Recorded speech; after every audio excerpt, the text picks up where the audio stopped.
Where Oh, are we? All we're now live. right. We are live. All right. Good morning. Good morning. I don't see Dr. Nelson, but I He's on a see, plane. what's that? He's getting on a plane. Sandy. We San got Diego. Max. We got Michael. We got Amy. Good morning, Amy. How's the walking, Candy? I'm on day 4, no food. I'm going to actually complete it with day 5 tomorrow with Brother Ray in Irvine, California, celebrating my father. What is he, Ray? 105 if he were still alive. And having some steak and Kiltz ice cream. Let's see, Terry from Arkansas. What we got going on here? Great to see everyone. KMT in the morning around the globe, inspiring all of us lions to come back to the lion's way and lead like lions, not like sheep.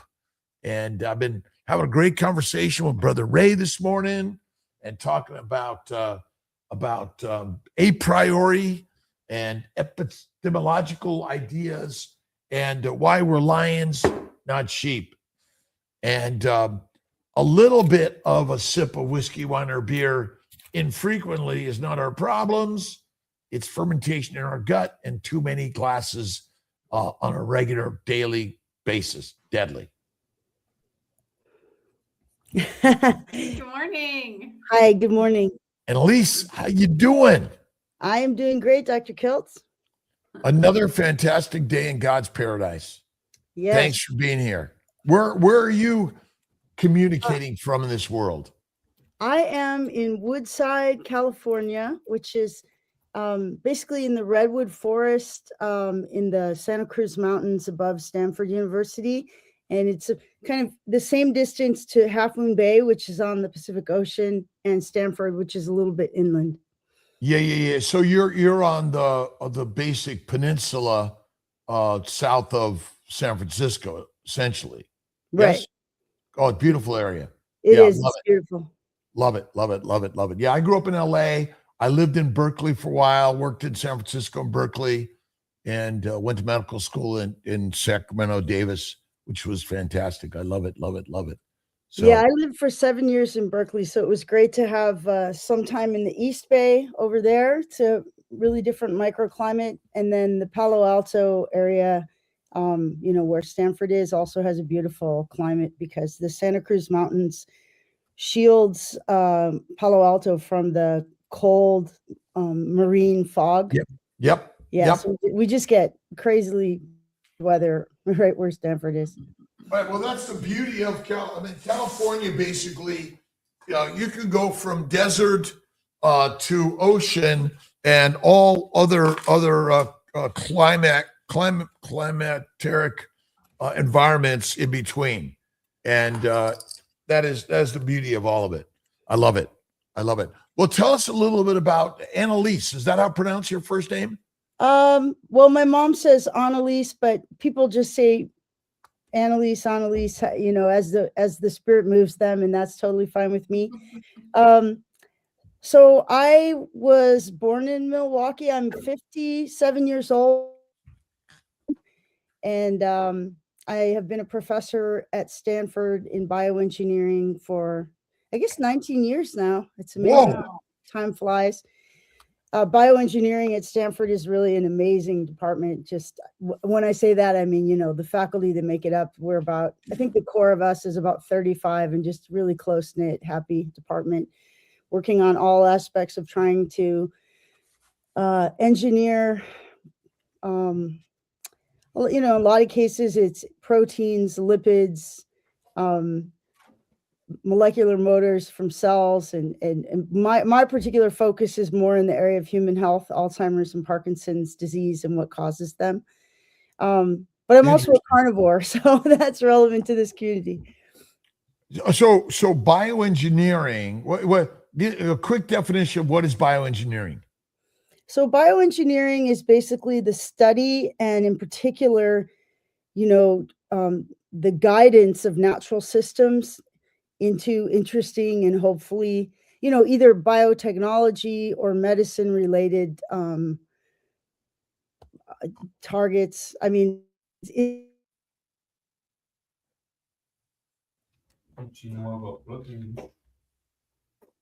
We're going in and out a little bit, Annalise. Oh, shoot. We'll get her back. Yeah. Let's get her back. While she's out, I just want to mention we got the Tampa meetup in 3 weeks. Right. Sorry, So we're back she now. oh, Annalise, we lost you for a second. Yeah, so my internet is a little bit unstable. It's okay. But it'll always come back.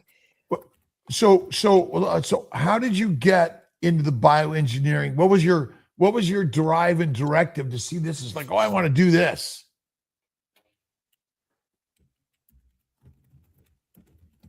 So basically, as a kid, right, I loved mathematics and chemistry. So I was encouraged to go for a major of chemical engineering, which is what I did study undergrad, University of Washington in Seattle. I grew up, although I'm originally from Milwaukee, my parents, both from the Midwest, transplanted to Seattle.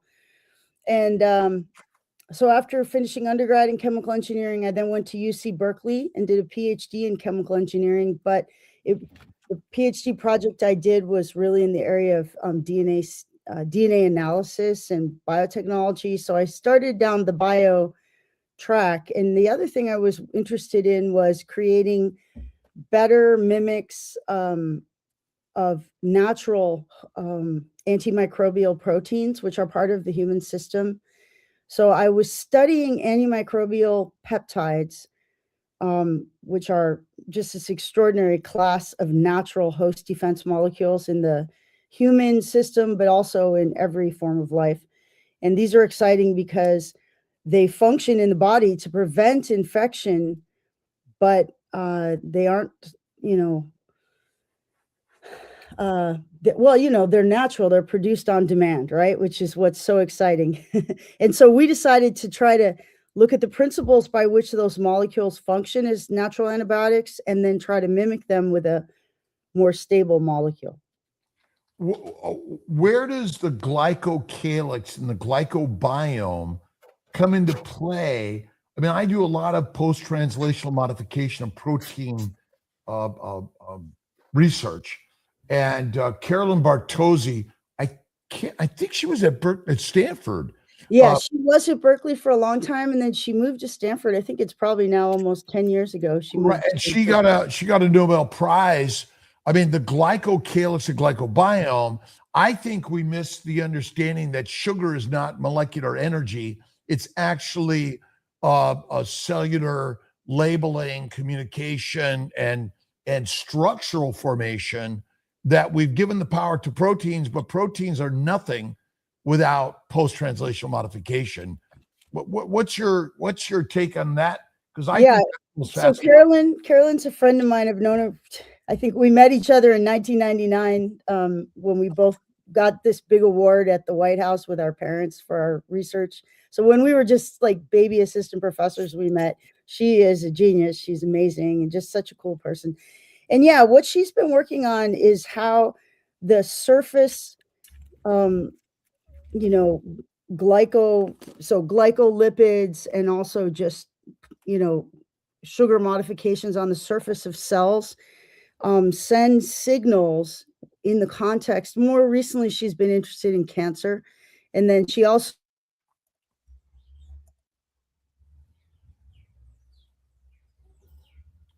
we'll get it. She'll come back.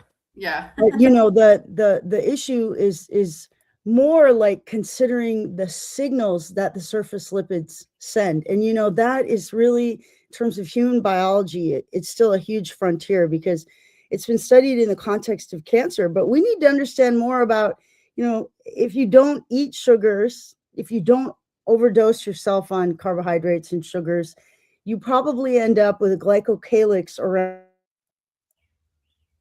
more and sending the calming signals, right? Because that somehow when people eat carbohydrates, there's a lot more inflammation, and that certainly part of that could be cell surface lipids, just what gets decorated on there based on your diet. Well, getting back to Otto Warburg and Thomas Seyfried's work, on cancers, and then Carolyn Bertozzi's work, I mean, just fascinates me. Maybe one day we could get Carolyn on for a conversation. Let me find her. You know, that would be fantastic. We could do a panel or something, because, you know, the work there and what you're doing is really working to dig deep and understand the real science in what's going on. And so by eating, tell me a little bit about your carnivore journey. What are you talking about, carnivore? Yeah. So I changed my diet, you know, kind of probably over the course of about 2.5, 3 months, starting January. And I had been, you know, work and just sitting and typing, and I was out of shape.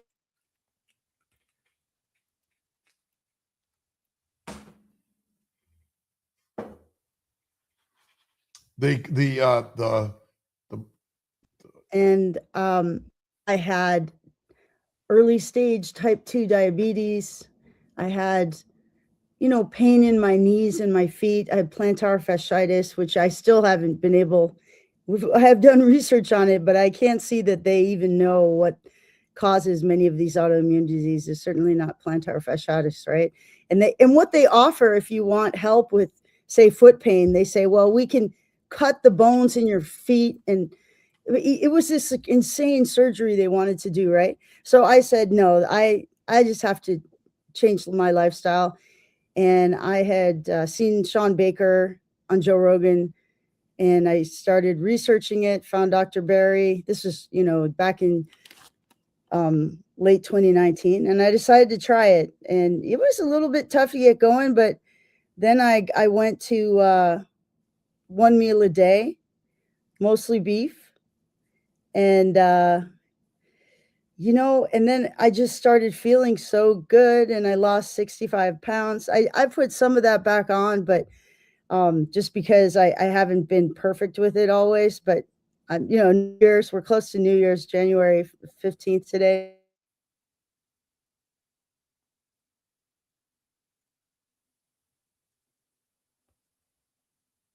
Thanks everyone for being here. I know we're going in and out a little bit, but this is really fascinating. And great it story. did cure. I should also say, yeah, I think this, my internet keeps coming in and out, and that's because I have a Starlink that works pretty well, but not perfectly. And then my Xfinity is out. Do you want to reschedule until I No, can? let's keep going. We're good. Okay. We're good. Because we are going to do another one, and we're going to figure it out for sure. but this is really remarkable, because I love your background. I mean, what does the science self and the community that we're so entrenched in think about what you're doing and explain how you're healing?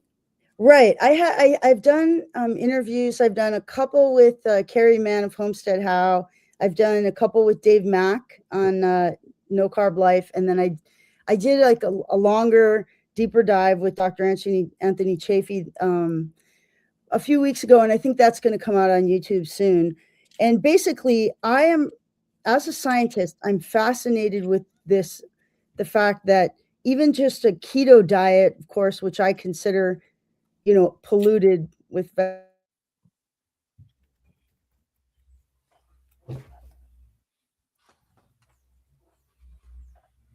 Thank you everyone for hanging out. Don't leave us. We're going to get to the bottom of this. We are. Yeah. Well, anyway, that's well shown by Chris Palmer and Georgia Eads. And then, you know, now Dave Mack on his channel, he has like at least 23 cases of people that have put multiple sclerosis, which is a debilitating and serious autoimmune disease as it progresses, totally into remission simply with a change to a carnivore diet. And that's the aspect that's fascinated me, because if we are putting MS into remission, we are healing autoimmunity, a severe autoimmunity, right? And my question that I've been deeply thinking about is, why does carnivore treat multiple sclerosis? We've also seen some cases of Parkinson's put into remission. So Mimi Morgan is a great example. So when you look deeply into these diseases, Multiple sclerosis is actually caused by Epstein-Barr virus. And, you know, these viral infections that get out of hand also lead to cancer, which we were talking about before, right? So Right. human papillomavirus, cervical cancer, but there's so many examples where a chronic infection like H. pylori infection of the stomach lining leads to stomach cancer. So that's not even a virus, it's a bacterium. And it can lead to this, you know, the immune system going awry. And I even think of cancer, you know, the state of cancerous growth to be the immune system going awry and getting the wrong signals, which is exactly what Carolyn's working on. But diet can fix those physiological states that are pathological and bring them back to health, and do it in a gradual and gentle way, which is really how your body prefers to make changes. It doesn't prefer surgeries and chemo and radiation. It prefers to heal naturally. And carnivore does it. So that's really my expertise, is infectious disease. I'm not a doctor, I'm a PhD researcher, but I work on a study of all different kinds of infections, viral, bacterial, and fungal, and how to try to clear the pathogens when it is a life-threatening infection host. So that's Interesting. You know, I give it a second. Tick tock, tick tock, tick tock.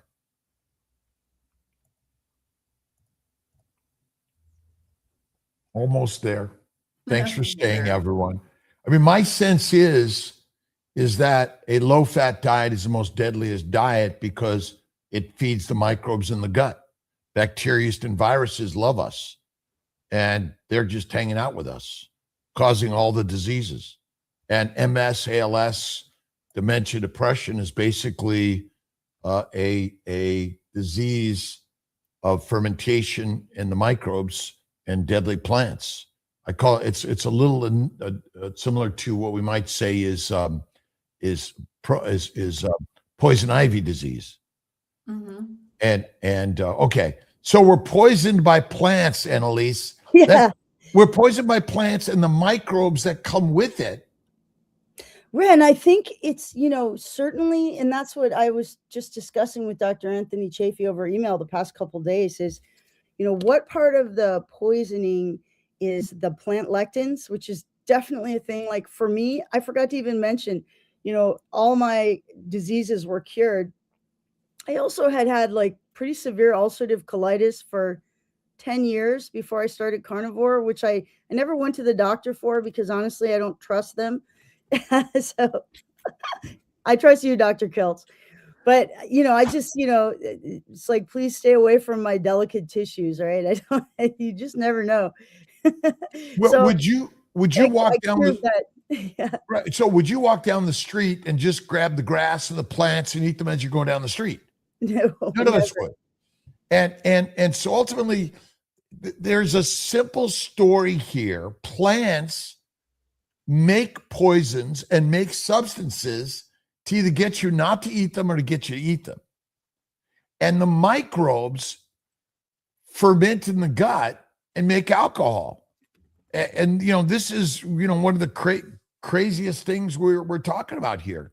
And I'm just thrilled to have Annalise here and everyone, by the way, having this conversation, because science is sometimes a little snake oilish, trying to sell us something.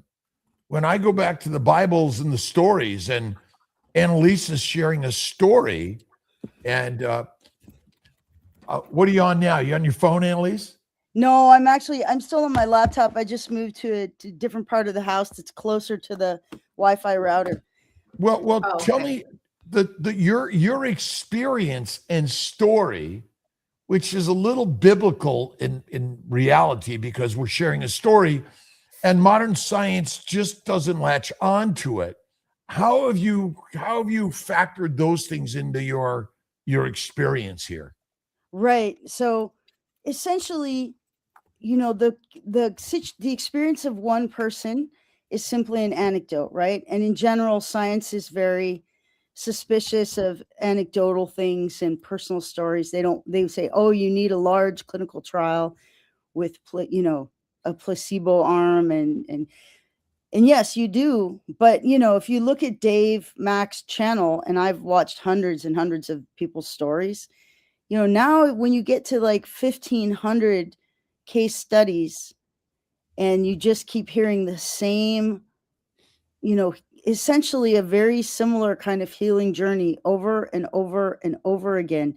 And the patterns that really fascinate me with regard to keto versus carnivore is you'll often see that people with significant autoimmune issues, they do better on.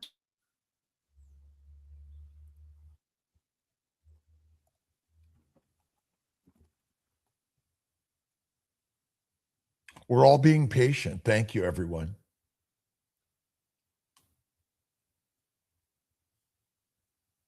It's like a nice view back there. Yeah. And then they heal completely only when they go carnivore. And that was the case for me. So my ulcerative colitis, which was at least 10 years of, essentially a bleeding gut, went away, was completely healed. I think the intermittent fasting, OMAD, and I did do one long fast. I did a 40-day water fast in spring of 2023, and that really healed it completely. It was only the 40-day fast that completely eliminated the Hashimoto's. So your body has the ability to heal, but sometimes I think fasting is an important tool as well. Yeah, the fasting, I always say faith, fatty meat, fasting, and the flow of life. We're not saying don't be in the standard world, because you have to be there in order to have an impact on others and yourselves. We're in a cultural community, and I was talking to Brother Ray about this and about, okay, can you have a sip of whiskey, wine, or beer from time to time, or a bite of a cake in celebration of my father's birthday? I don't run from that, but I recognize now if you have something that you have an anaphylactic reaction to, don't eat that. And all of this, and who has an anaphylactic reaction to ribeye steak? Nobody. The other thing, so the issue, plant lectins have to be causing part of the problem, right? Because they need to be fully eliminated for some people to heal their gut.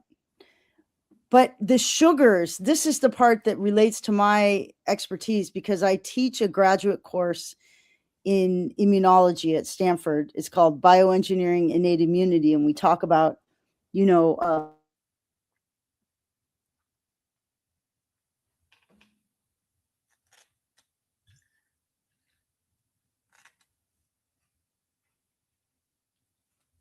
Lance, Paul, Clark, thank you, everyone. I think George is here, and everyone, thank you. Hang in there. We're gonna work on this. Does the good Dr. Kiltz sell a book for them to change their lives so that they have a better chance, safe birth? Yeah, I mean, that's all my books on: The Fertile Feast, The Baby's Diet, Kiltz's Keto Carnivore, Living Your Best Life, and The Family Building Guide. Those are all on Amazon, by the way. And and I think they're really powerful. Go ahead, Annalise. Yeah. So the main thing is that there are many studies now, but really one amazing one from 1973 that I only found about a year ago. 73 study. We got to get that.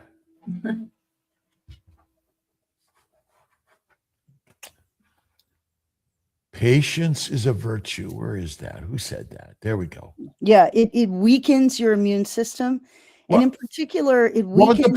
What was the paper? It's called The Role of Sugars in Human Neutrophilic Phagocytosis. And I can send it to you once we get off.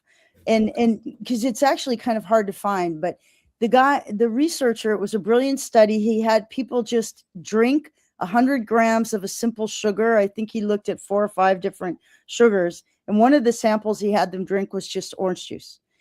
And then he measured the ability of their white blood cells to function properly to engulf bacteria called phagocytosis in the 5 hours after that, but with many data points. So he actually took blood 30 minutes and then 1, 2, 3, and 5 hours after they ingested these simple sugars. And basically it completely stopped their immune system.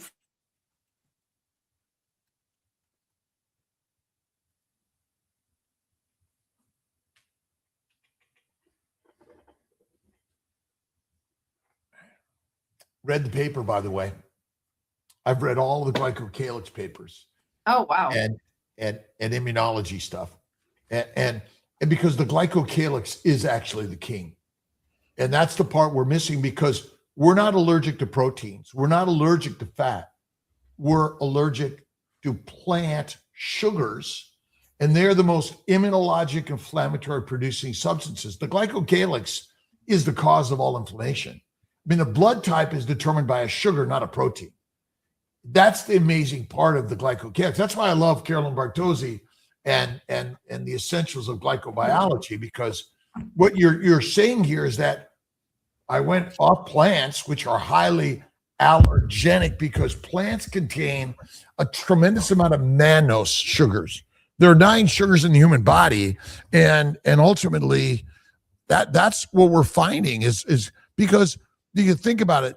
Sunlight, CO2, and H2O make glucose essentially, and then the cells of the plants and the other photosynthesizers then make an amazing array of every substance available to the universe, and we're allergic to the glucose layer, the sugar layer, and that's the part that I think is real fascinating. And we're gonna tease this out of Annalise even more so in and out here. What other questions? Let's make sure we get some comments and questions while we're here with Annalise. Okay. Let's see. Oh, this is for her. Let's see. I thought multiple sclerosis was called muscular sclerosis in the 50s. Well, MS is a form of neuromuscular disorder, right? So that's we definitely have a neuromuscular damage, which is basically plant protein, low fat diet disease, and the fact that plants make heroin, cocaine, marijuana, nicotine, caffeine, and neurojunction. I mean, cyanide comes from plants, and we're changing the names, and we make it complicated. Poisoned by plants in a low animal fat diet because of autonomous fermentation and alcohol syndrome. That's really it. Yeah. It's such a simple, and it's so simple. It's so dumb, because science is controlling messages. Rockefeller and the Flexner Report and the current authoritative rule of governments around the world to govern you and I to be sheep and lose our lion's way. And that's what we're here to do. We're going to see, we're really excited, and we're going to look at it. We might be adding a few open slots to the Kiltz home Lion's Way. And, again, we'll talk about that, Holly. We'll figure it out. But again, we're coming together in the community to learn a message in a way, and then go out there as to share this. This is a spiritual experience and conversation, because God is within all of us.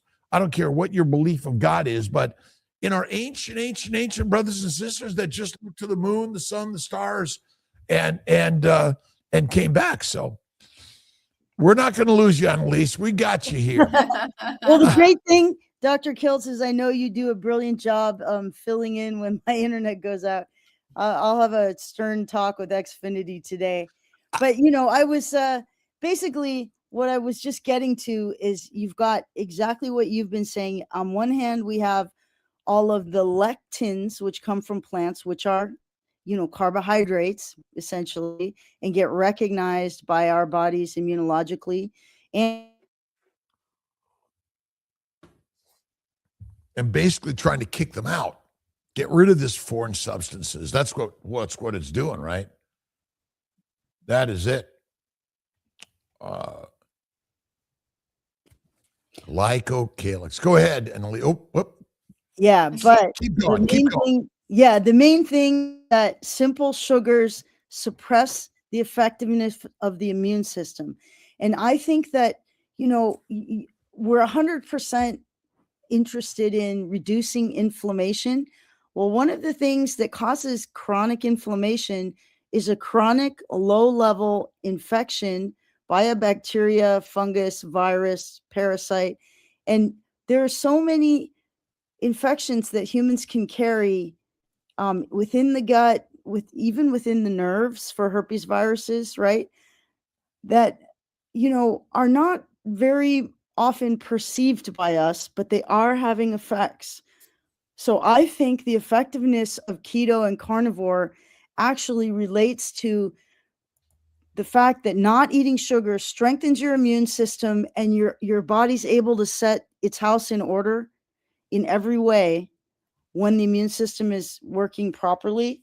And honestly, I think changes to diet and getting sunshine, vitamin D, getting enough sleep and exercise, that's all the human body needs. And so this is one thing that's been hard for me now is once I understand the power of natural healing, you start to feel, I do anyway, in my old age, start to feel almost hostile towards pharmaceutical situations.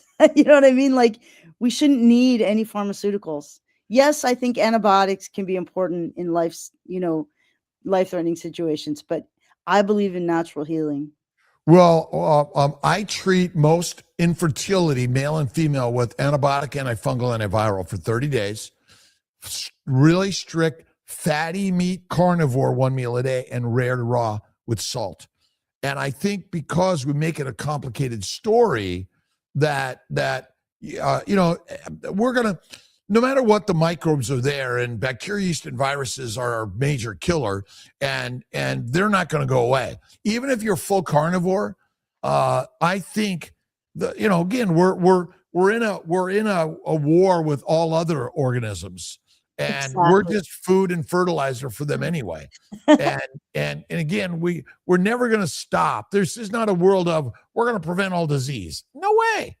And again, it's not actually, diseases are part of evolution of all organisms. Absolutely.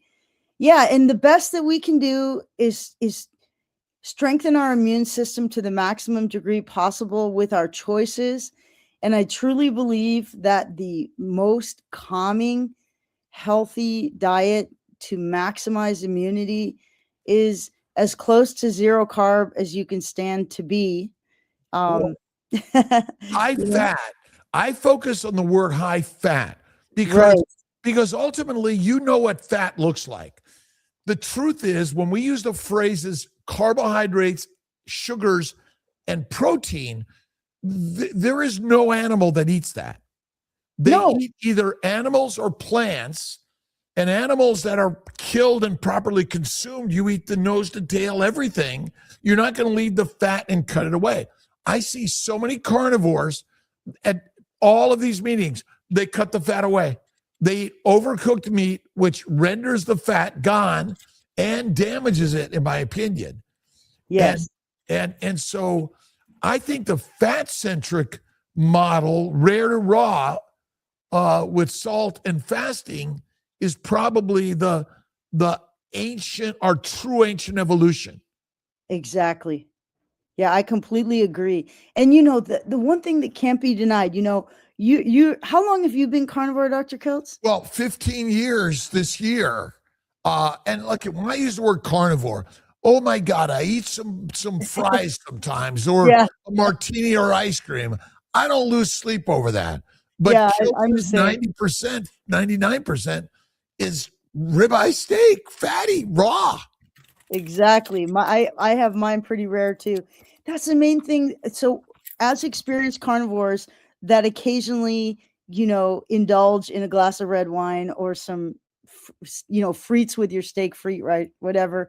On occasion, when I go out, not normally, not when I'm at home, but you start to realize how when you focus on eating mostly fatty ribeyes, which is also what I love to do, with butter and salt and water, mostly just that, how great you feel, how amazing your mood is, how happy you are.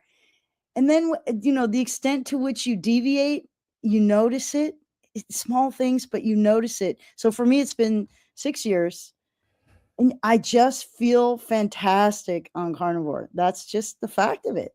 Right. And so we don't need a scientific explanation, but I love it because I'm a scientist. And I think that this, again, I've been doing it. I feel the best. And I know what I used to feel like and the things I used to suffer from. And now it's a game changer. And so I think what you're saying as a bioengineer is there is a story here that actually makes sense. Absolutely. And the thing is that I'm hoping to contribute to the community, and I'll see you you're going to be at Meatstock, right? I'm going to be there. Okay. So I signed up and got the VIP ticket, so I'll get to come talk to you, which will be great. And yeah, I want to contribute this idea that, this inflammation that everybody feels going away, that you treat to restore fertility, is related often to an unperceived, undiagnosed chronic infection with these pathogens that the body will never be able to fully clear, like Candida albicans, like the, HSV1 and human cytomegalovirus and Epstein-Barr virus that almost everybody carries by the 50. And your body.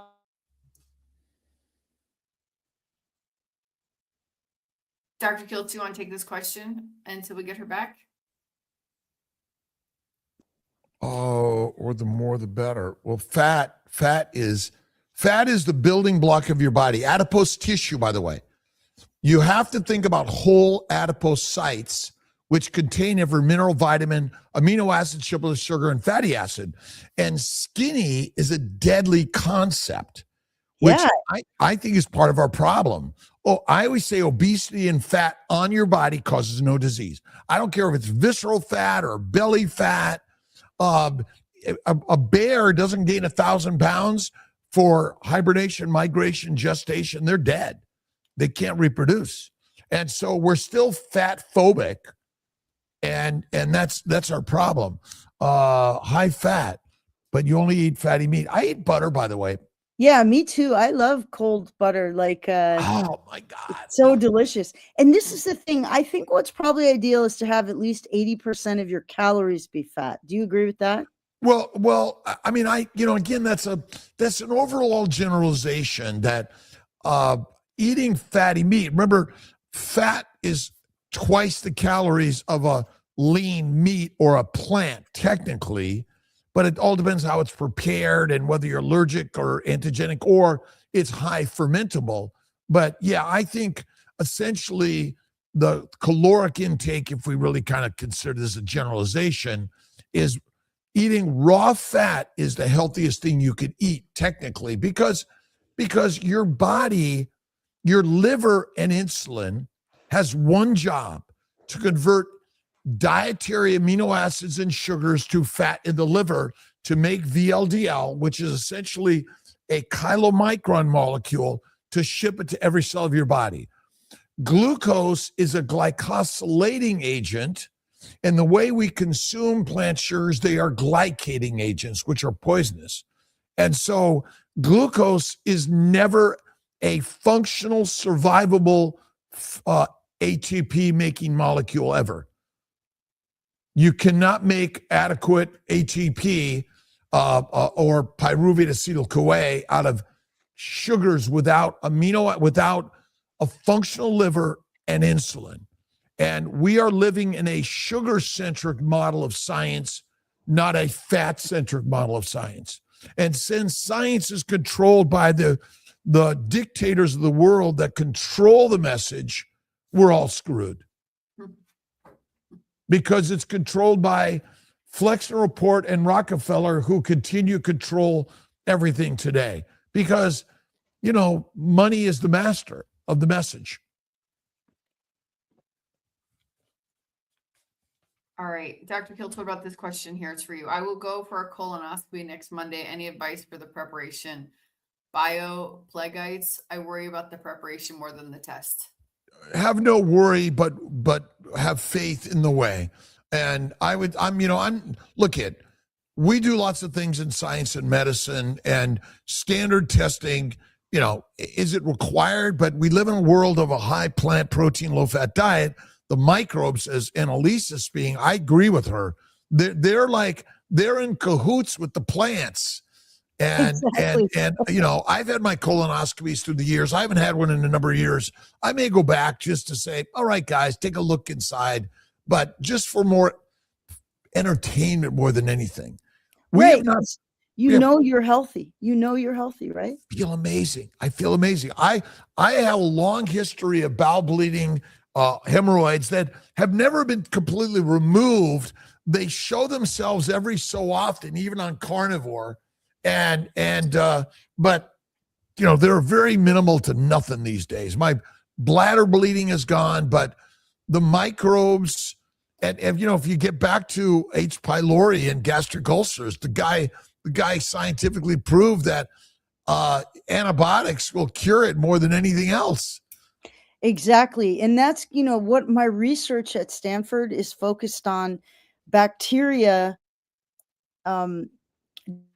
innate immunity. And I just published an article in the Journal of Internal Medicine, which is, you know, open. Anybody can read it, and I'll send it to you after this. You can maybe post it underneath this video. But basically, what we're working on is the fact that an anaerobic bacterium called Porphyria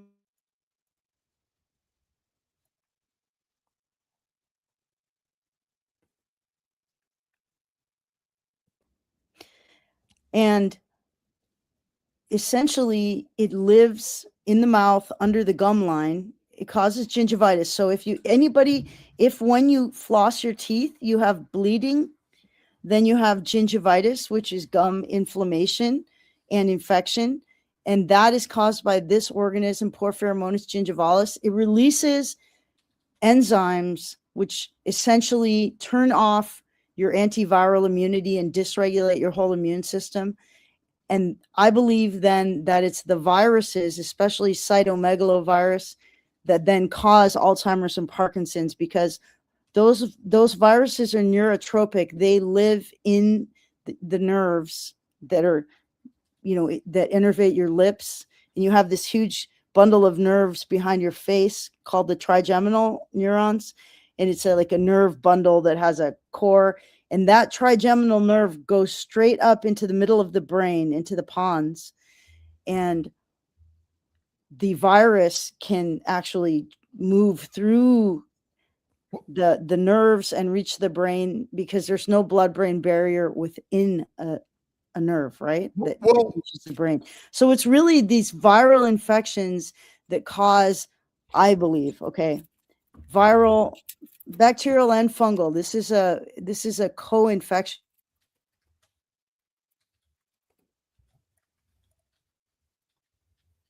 What about this one, Dr. Kiltz? It's a quick one. What will happen if humans started carnivore since one day old?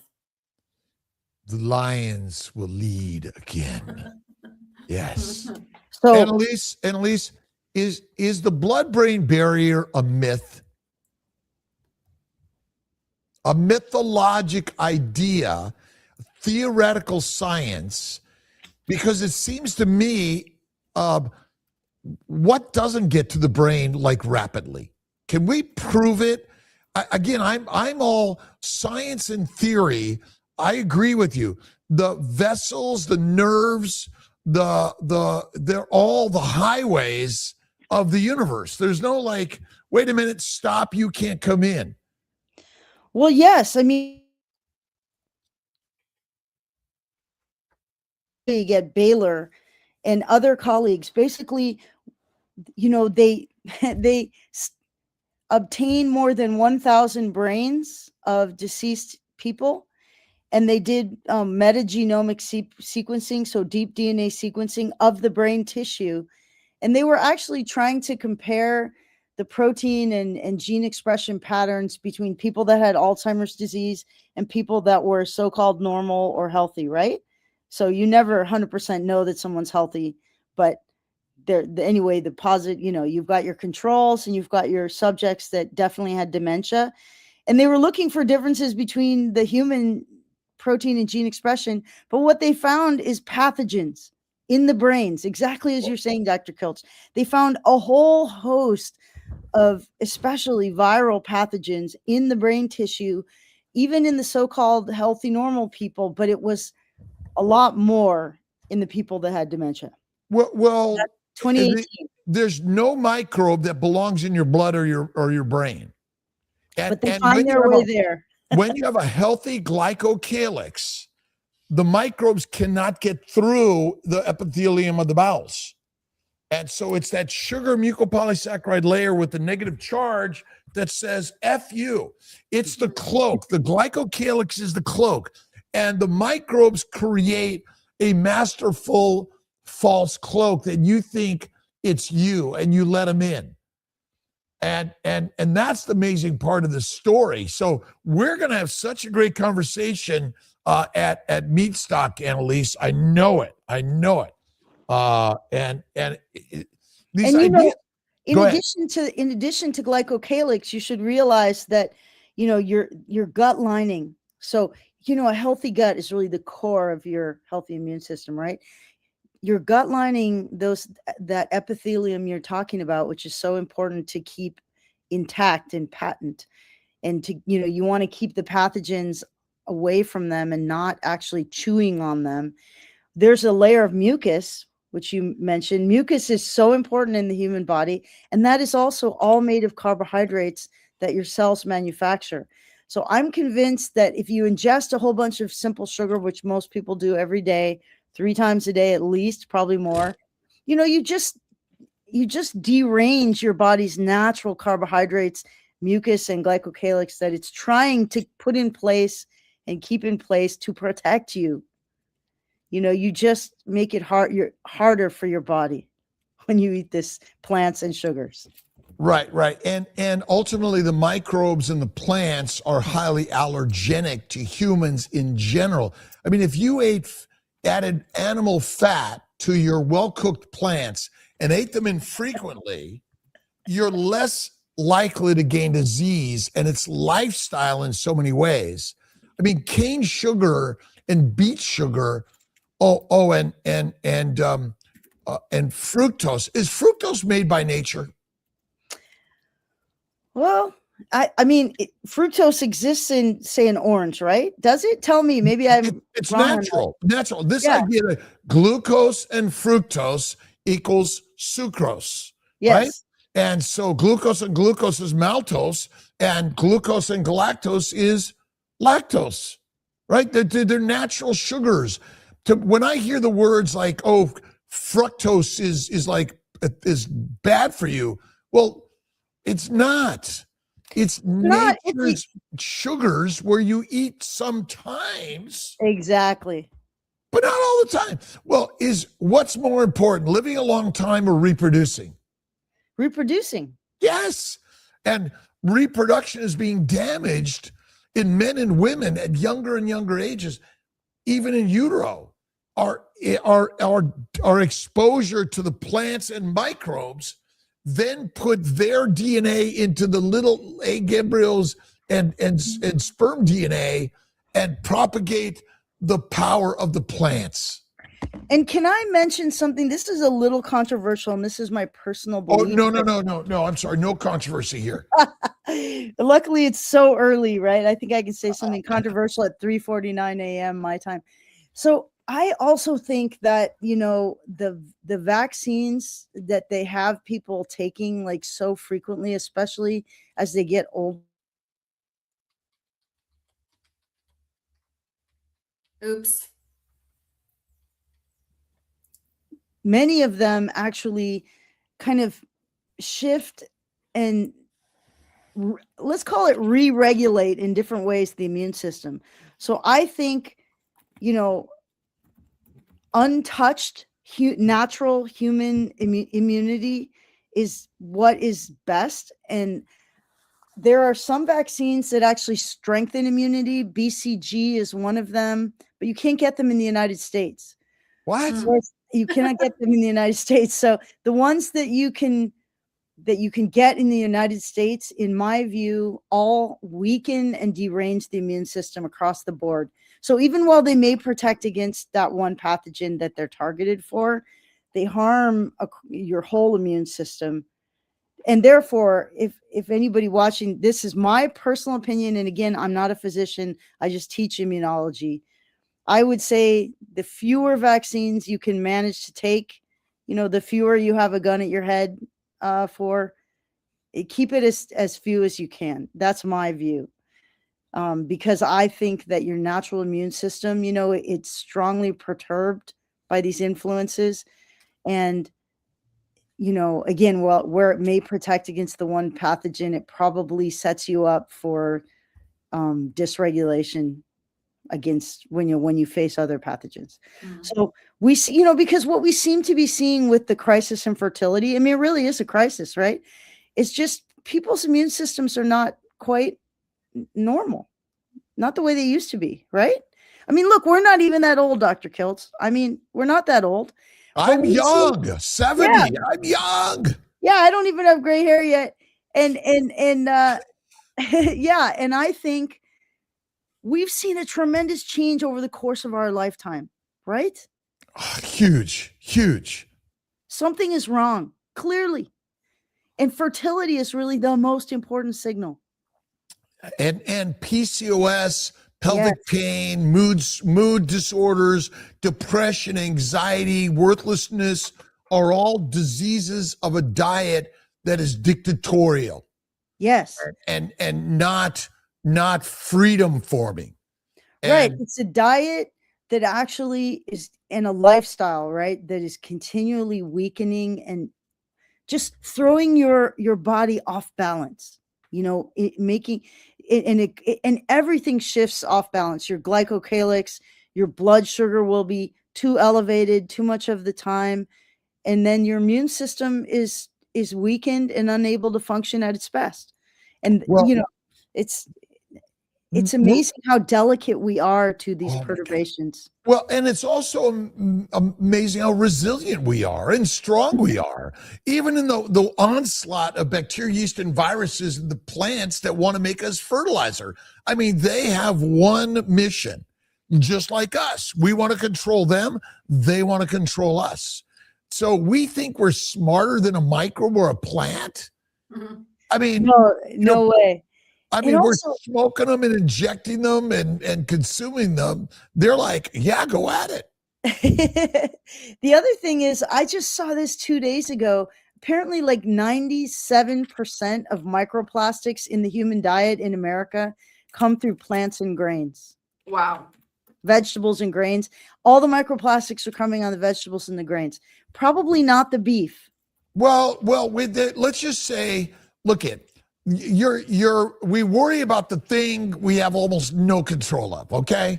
I mean, we breathe, drink, and eat something, and you got to kill a cow. And in general, if you go out to try to kill a cow with your bare hands, it ain't happening. But you're right. I don't even give any thought or worry to that shit because, the microbes and the plastics are everywhere. That's not my problem. My problem in general is a low-fat 3 to 6 meals a day of a plant-centric, protein-centric, lean meat diet, which is deadly. Well, it is.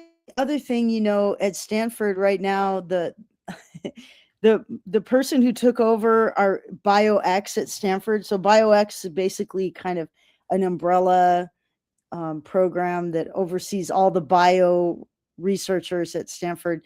The big push now is for a plant-centered diet and even vegetarian. And, there's a professor at Stanford, Chris Gardner, who's been pushing vegan and vegetarian diets for just decades now. And so, now we're going to have a war between the vegans and vegetarians and the carnivores. And the carnivores are tremendously more healthy and robust, so we're probably going to win. Yeah, it is, we don't need, so I'm not leading this to try to win and beat anyone.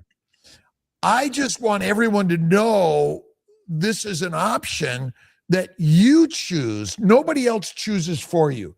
You choose what you think, what you eat, and how you live. Although, there are crazy dictators in the world that might take you down. That's just kind of the nature of life. But we're not going to go down without a fight, and we're not afraid to die. We're warriors. We're gladiators. We're creators and masters, right? And we still have a few more. We have 4 more minutes, Alia. I know we have 4 more minutes. I just wanted to toss that in there. Carnivore Junkie's the winner of what today? A baseball cap. Email Okay. me and I will get it shipped out to you. Alia at drkiltz.com. Awesome. Somebody had a question about microplastics. Right. I mean, we're here to do something. Exactly. Right? Just get up and do something. If you're wrong, it's okay. Right. And the great thing is you can always try something for a while and then change it. And then, that's the beauty. You get to make that decision every single day. The only reason I mentioned that kind of a war analogy is because, there's a lot of policy people that are trying to get rid of cows and beef.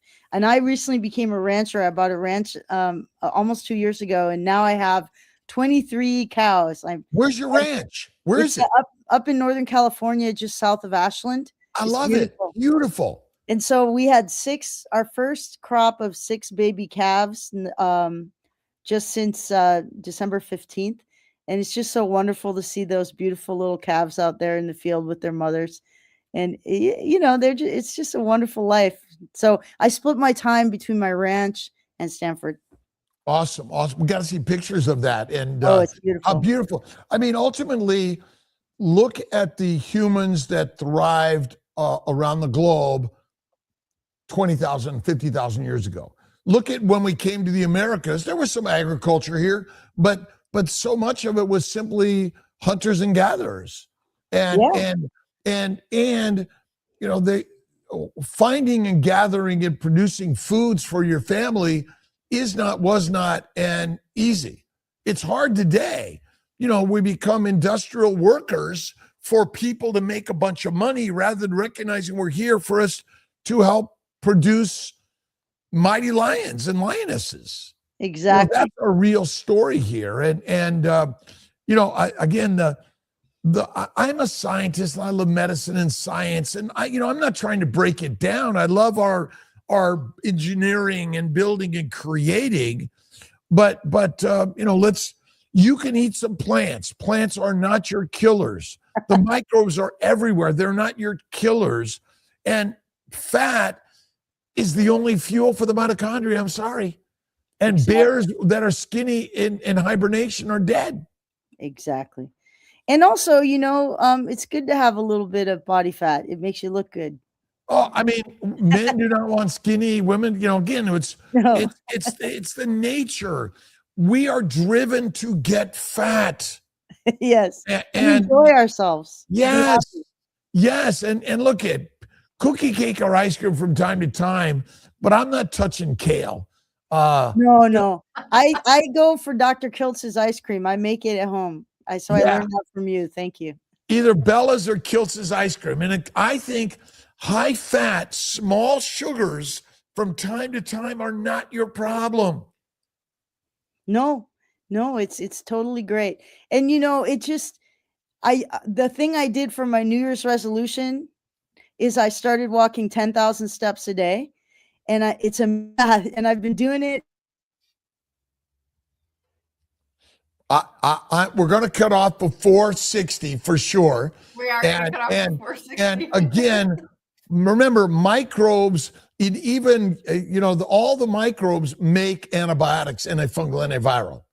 They make them. Nature makes this shit, right? That's where they came from originally, from That's bacteria. correct.